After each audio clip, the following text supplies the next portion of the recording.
सूर्य Netra Seva Ahilyanagar international Nobel peace award nominee.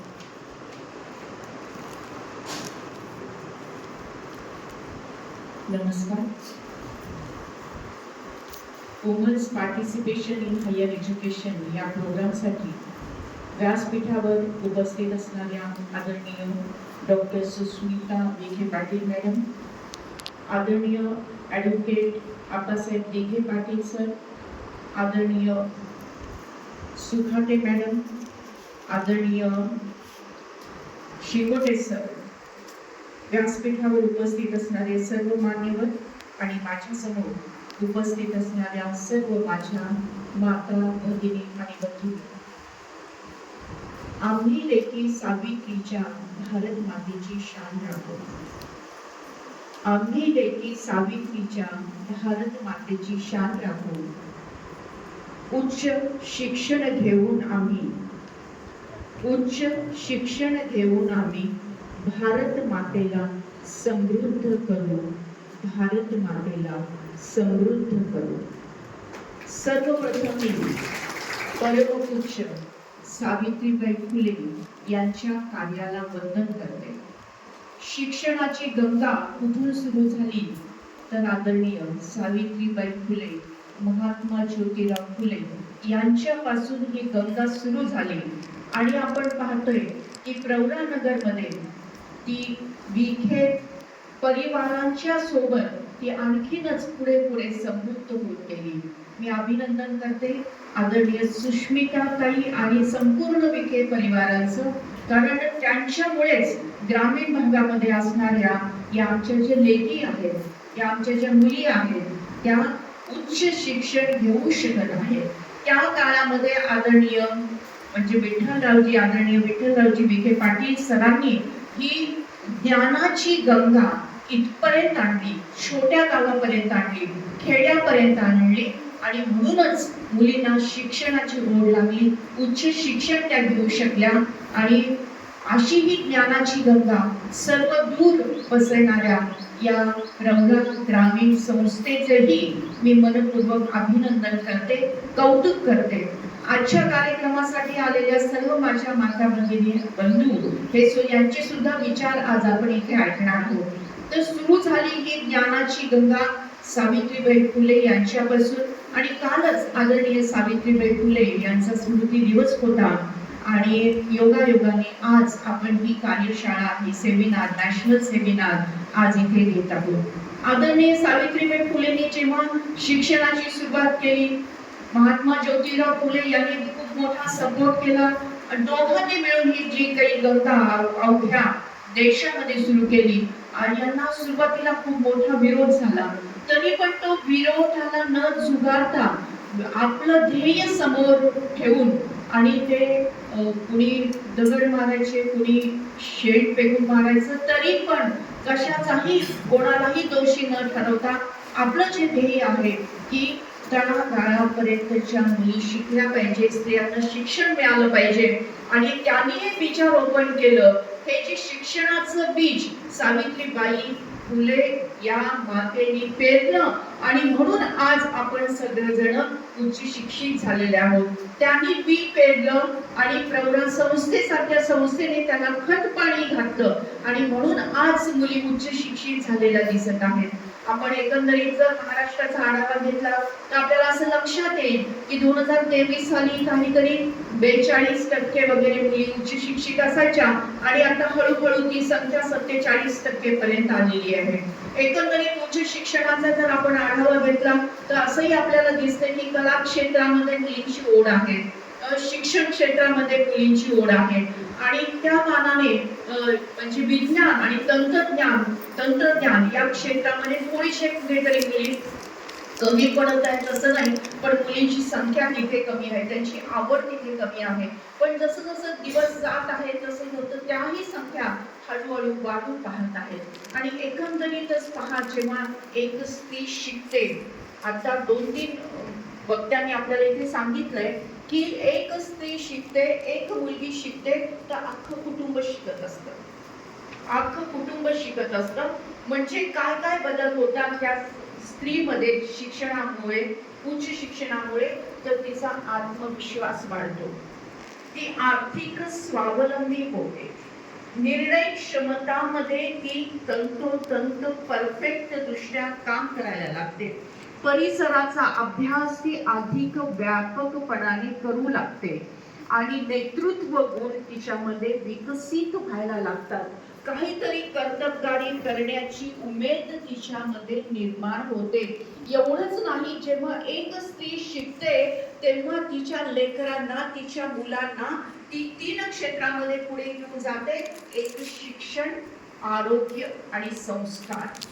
शिक्षण, आरोग्य आणि संस्कार. ती डोळसपणे पाहते की माझं मूल कुठल्या शाळेत चाललेलं आहे, ती डोळसपणे पाहते की काय सिलेबस आहे आपल्या मुलांचा, अभ्यासक्रम काय आहे, ती डोळसपणाने पाहते की तो काय, म्हणजे त्याला काय जेवण आपण दिलं पाहिजे, ती डोळसपणाने पाहते की साथीचे रोग त्याला झाले नाही पाहिजे म्हणून आपण इम्युनायझेशन कसं केलं पाहिजे, लसीकरण कसं करायला पाहिजे, ती डोळसपणे पाहते की गुळ शेंगादाण्याचा लाडू जर मी दिला माझ्या मुलांना तर त्याच्यामधून प्रोटीन त्यांना मिळणार आहे, ती डोळसपणे पाहते की हिरवा पालेभाज्या जर आपण मुलांना देऊ गेला तर त्यातून जीवनसत्व त्याला मिळणार आहे. म्हणजे एक शिकलेली स्त्री जी आहे ती मुलांना चांगलं शिक्षण देते, मुलांच्या शिक्षणामध्ये तिचा मोलाचा सहभाग असतो की ते अभ्यासक्रम काय आहे आणि त्या अभ्यासक्रमानुसार ती कसं होमवर्क केला पाहिजे, रोजच्या रोज मुलांनी होमवर्क केलाय किंवा नाही, किंवा निरोगीपणाच्या ज्या सवयी आहेत, नख कापले पाहिजे, केस कापले पाहिजे, हात धुवून जेवण केलं पाहिजे वगैरे वगैरे सुद्धा ती अधिक डोळसपणाने पाहत असते. म्हणजे मुलांच्या शिक्षणाबद्दल, त्या मुलांच्या आरोग्याबद्दल आणि त्यासोबतच मुलांच्या निर्णय क्षमतेमध्ये सुद्धा ती मोठा बदल करत असते. मुलांना संस्कार करत असताना केवळ प्राचीन काळातून आलेले संस्कार पुढे नेण्याचं ती काम करत नाही, तर आता आधुनिक युगामध्ये काय संस्कार असले पाहिजे, मोबाईल पासून दूर राहिलं पाहिजे, मैदानी खेळ खेळले पाहिजे, शुभंकरोती म्हटली पाहिजे, यासोबत संगणकाची सुद्धा ओळख झाली पाहिजे. असा जो काही संस्कार 21व्या शतकामध्ये जो हवा आहे तो संस्कार देण्याचं कामही ही उच्च शिक्षित माता करत असते. म्हणजे स्वतःमध्ये आत्मविश्वास, व्यक्तिमत्व गुणांचा विकास, कुटुंबामध्ये कुटुंब कसं सक्षम होईल, कसं आर्थिक दृष्ट्या बलवान होईल आणि त्यासोबतच मुलांच्या शिक्षणासाठी, आरोग्यासाठी, संस्कारासाठी सकारात्मक असं सामाजिक परिवर्तन होण्याकडे तिचा ओढा असतो. एवढंच नाही, एक स्त्री जेव्हा शिकते, जेव्हा ती उच्च शिक्षण घेते, त्यामुळे ती समाजाकडे डोळसपणे पाहत असते. समाजामध्ये असलेले प्रश्न काय आहेत, समाजामध्ये पाणी कसं येतंय, आमच्या गावात आज पाणी कसं आलंय, शहरामध्ये पाणी कसं आलेलं, दूषित तर नाही ना, वेळेवर जर आलेलं आहे ना आणि बरोबर सुटलेलं आहे किंवा नाही, किंवा हे सुद्धा ती पाहत असते की बाबा बालविवाह होतात ते खेडोपाडी, ते आपल्याला टाळले पाहिजे, स्त्री भ्रूण हत्या होती आहे आजूबाजूला, त्याकडे आपलं लक्ष असलं पाहिजे, ते कायमस्वरूपी थांबलं पाहिजे. असे जे काही सामाजिक प्रश्न आहेत त्या सामाजिक प्रश्नांना समजून घेऊन ते सामाजिक प्रश्न सोडवण्यासाठी ही उच्च शिक्षित असलेली स्त्री पुढे येते, त्याचा ती अभ्यास करते आणि त्यासाठी मग सरकार बरोबर, मग NGO बरोबर किंवा गावकऱ्यांबरोबर किंवा नागरिकांबरोबर एकत्र येऊन काय सामाजिक लढा आपण दिला पाहिजे याची ती बांधणी करत असते. म्हणजे जेव्हा एक स्त्री शिकते, जेव्हा ती उच्च शिक्षित होते, तेव्हा ती सकारात्मक सामाजिक परिवर्तनाची नांदी असते. तेव्हा ती सकारात्मक सामाजिक परिवाराची नांदी असते. आणि दुसरं, जेव्हा एक स्त्री शिकते तेव्हा देशाकडे पाहण्याचा सुद्धा तिचा दृष्टिकोन हा विस्तारला जातो. आणि जेव्हा अशा अनेक स्त्रिया उच्च शिक्षित होतात तेव्हा आर्थिक बळकटीकरण, देशाची अर्थव्यवस्था जेव्हा आपण पाहतो तेव्हा एकंदरीत नागरिक जेव्हा काम करतात, काही संस्कृतीच्या प्रवाहामध्ये येतात, तेव्हा सगळ्यांचे मिळून जी काही इन्कम असतं आणि ती आर्थिक जी सुधारणा आहे ती म्हणजे 50% जर महिला आपल्या उच्च शिक्षित झाल्याच नाहीत किंवा त्या शिकल्याच नाहीत तर मग जो काही दुर्बलता ज्याला आपण म्हणतो की राष्ट्रामध्ये आर्थिक बळकटीकरण जर यायचं असेल, राष्ट्राची खरोखर सर्व दृष्टीने सर्वांगीण दृष्टीने जर प्रगती व्हायची असेल तर दोन चाकावर चालणारं हे जीवन आहे. एक स्त्री आणि एक पुरुष एकच पळत गेलं चाक आणि दुसरं नाही पळालं तर ते वेग घेऊ शकत नाही, स्पीड घेऊ शकत नाही. जे काही आपण उद्दिष्ट घेतलेले आहे तिथपर्यंत ते पोहोचू शकत नाही. पण दोन्ही चाक तेवढ्याच ताकदीने पुढे पुढे गेले तर मग देशाची प्रगती निश्चित होणार आहे. म्हणून प्रगत देशाची गुरुकिल्ली, समृद्ध देशाची गुरुकिल्ली म्हणजे उच्च शिक्षित स्त्री आहे. प्रगत देशाची गुरुकिल्ली, समृद्ध भारताची गुरुकिल्ली कुठली आहे तर ती उच्च शिक्षित स्त्री आहे. म्हणून ही शिक्षणाची गंगा आता खेडोपाडी पोहोचली आहे. तरी पण उच्च शिक्षणाकडे अनेक बरेच अडथळे आहेत. त्या अडथळ्यांचा जर आपण विचार केला तर आपल्याला असं दिसून येईल की काही गरीब लोक आहेत की ज्यांना फी भरायला पैसे नाहीत, किंवा काही असे कौटुंबिक जबाबदारी मुलींवर असतात की घरामध्ये 4 लेकरं आहेत, त्याच्यामध्ये एक मुलगी आहे, 3 मुलं आहेत, तिच्यापेक्षा लहान लेकरं आहेत. मग ते सगळ्या भावंडांचं करून, भावंडांना आंघोळ घालून, तिला कपडे घालून, भावंडांचं खाऊ करून, त्यांना असं करून तिला शिक्षणाला जाण्यासाठी वेळच मिळत नाही. म्हणजे कौटुंबिक जबाबदारी पण तिच्यावर आहे. आणि त्यासोबतच समाजाचे प्रश्न की मुलगी कशाला एवढी उच्च शिक्षित शिकली पाहिजे, बरं झालं 10वी झाली पुरे झालं, चला ग्रॅज्युएट झाली पुरे झालं, असं जी काही समाजाची मानसिकता आहे म्हणजे सामाजिक आणि सांस्कृतिक हे सुद्धा एक अडथळा तिच्या या उच्च शिक्षणामध्ये येतोय.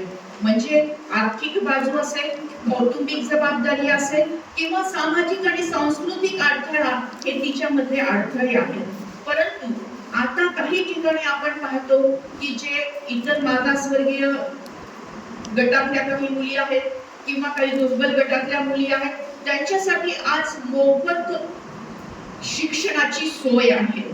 आणि यासाठी आपल्याला सरकारसाठी टाळ्या वाजवल्या पाहिजेत की त्यांनी उच्च शिक्षण घेणाऱ्या आपल्या मागासवर्गीय किंवा इतर ओबीसी या महिलांसाठी, या युवतींसाठी शिक्षण मोफत केलेलं आहे. त्यांच्यासाठी काही शिष्यवृत्ती आपण केलेल्या आहेत, ती सुद्धा अभिनंदनीय अशी गोष्ट आहे.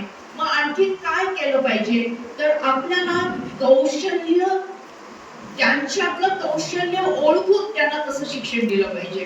आत्ताच सुष्मिता ताईंशी आमचा थोडा वार्तालाप चर्चा झाली तेव्हा त्याचं खरोखरच कार्यपद्धती मला खूप भावली की ते अगदी छोट्या छोट्या गोष्टीचा नीट विचार करून त्यांचा तो निर्णय असतो.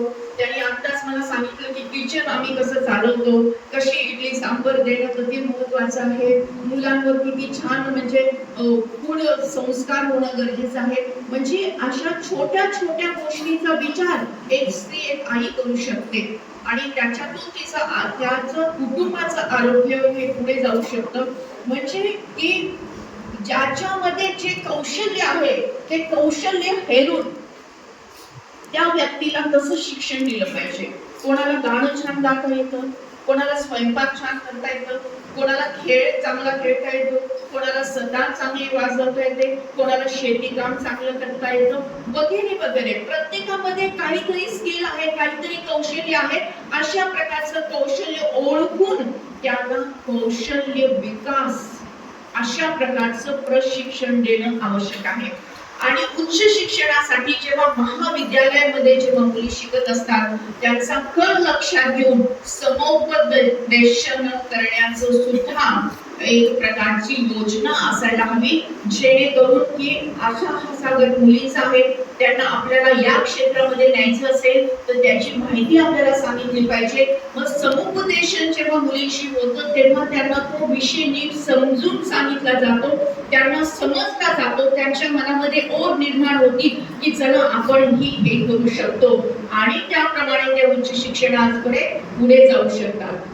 अनेक वेळा असं होतं की उच्च शिक्षण घेता घेता मुलीची लग्न पण होतात, लग्न झाल्यानंतर संसारासोबत मुलं सुद्धा आली, मग अशा वेळेस त्यांना काय सुविधा दिल्या पाहिजेत जेणेकरून मग त्यांचं जे काही आत्मविश्वास तर आहेच आहे, पण त्यासोबत त्यांची कार्यप्रणाली अधिक चांगल्या प्रकारे त्यांना कार्यसंस्कृतीमध्ये आपला योगदान देता येईल. ते म्हणजे प्रसूतीच्या ज्या काही रजा आहेत त्या त्यांना मिळाल्या पाहिजेत आणि प्रसूती नंतर सुद्धा बाल संगोपन करण्यासाठी कामाच्या ठिकाणी सुविधा असली पाहिजे. हिरकणी मंच आपल्या सगळ्यांना माहिती आहे, रेल्वे स्टेशन मध्ये, बस स्टेशन मध्ये, एअरपोर्टच्या तिथे, की बाळ छोटं आहे आणि बाळाला भूक लागणारच आहे, बाळाचं संगोपन करावंच लागणार आहे. याच्यासाठी त्याच्यासाठी एक कक्ष असला पाहिजे, तो म्हणजे हिरकणी कक्ष. अशा पद्धतीने म्हणजे कामाच्या ठिकाणी जेव्हा ती प्रसूती दिल्यानंतर काही महिन्यानंतर जेव्हा ती कामाला येते तेव्हा तिच्या शरीराला वेगळ्या प्रकारची काही विश्रांतीची पण गरज असते. त्या विश्रांतीचा सुद्धा विचार केला पाहिजे आणि तशी सुविधा कामाच्या ठिकाणी असली पाहिजे. त्यासोबतच बाळाला अधूनमधून दूध देण्यासाठीची व्यवस्था झाली पाहिजे. आणि हे सगळं करत असताना वेतन जे आहे त्या वेतनामध्ये भेदभाव असायला नको. म्हणजे पुरुषांना एवढं वेतन आहे, स्त्रीला एवढं वेतन आहे, दोघं पण उच्च शिक्षित आहेत, दोघांचं काम सारखंच आहे, दोघांची जबाबदारी सारखीच आहे, आणि असं असूनही जर वेतन मध्ये भेदभाव असेल तर तो मात्र नक्कीच अन्याय आहे. तर इथे सुद्धा आपल्याला लक्ष दिलं पाहिजे अशा प्रकारे. आणि जे तास आहेत, कामाचे तास 8 तास, ते सुद्धा थोडे लवचिक केले पाहिजे. जेव्हा एखादं बाळ छोटंसं तामुलं एकदम 2 महिन्याचं 3 महिन्याचं जर सोबत असेल ना, तर कामाचे तास 8 तास ओके, पण त्याच्यामध्ये थोडी लवचिकता पाहिजे. मी 7 ते 8 ते 4च काम करेल असं नाही, 10 ते 6 सुद्धा करू शकते. म्हणजे कामाच्या तासामध्ये लवचिकता येणं हे सुद्धा तेवढंच महत्वाचं आहे जेव्हा एक स्त्री प्रसूत होते आणि छोट्या तांदुळेला घेऊन काम करत असते. मग या सगळ्याचा जर आपण विचार केला एकंदरीतच, तर समाजाचा सकारात्मक बदल व्हायचा असेल, समाजामध्ये सकारात्मक परिवर्तन व्हायचं असेल, तर स्त्री शिकली पाहिजे आणि तिने उच्च शिक्षण घेतलं पाहिजे. ज्यांना ज्यांना संधी मिळेल, ज्यांना ज्यांना शक्य आहे त्या सर्वांनी उच्च शिक्षण घेतलं पाहिजे. आणि नंबर 2, देशाची प्रगती करायची असेल, देशाला समृद्ध करायचं असेल, तरी सुद्धा त्याची गुरुकिल्ली कोण आहे, तर ती सुशिक्षित उच्च शिक्षित स्त्री